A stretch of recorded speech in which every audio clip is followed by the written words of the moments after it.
Cancer is far too complex to hope that there's a one-size-fits-all. The term cancer is way too broad. It covers many disease processes. We have to be patient and invest across the full spectrum.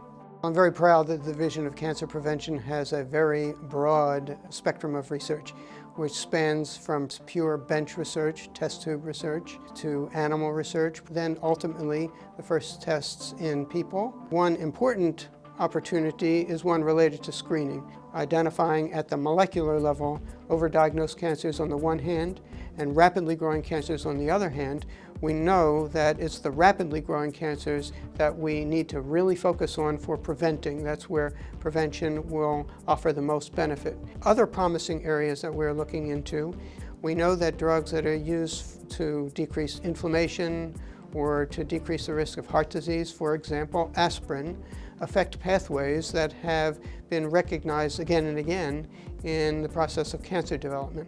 So we are studying aspirin to see if it will decrease a broad range of cancers and decrease a risk for those cancers. We devote a lot of effort to putting new information in context. Often science is reported in newspapers as though this is a breakthrough, this is the latest cure, when really the papers that you see in the literature are only an ongoing, never-ending dialogue. Science itself is an ever-growing fabric, a tapestry, and it's extremely rare for any single study or stitch to change the pattern of the entire tapestry. And so we have to point out that the latest study that came out is usually only one more stitch in an infinitely growing pattern. In order to recognize the pattern, you have to put the stitch in context with the so many other stitches. And so it's an important role in prevention to let the public know it's a tough problem.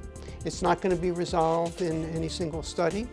And we have to be prepared to use a very broad portfolio of research to attack the problem.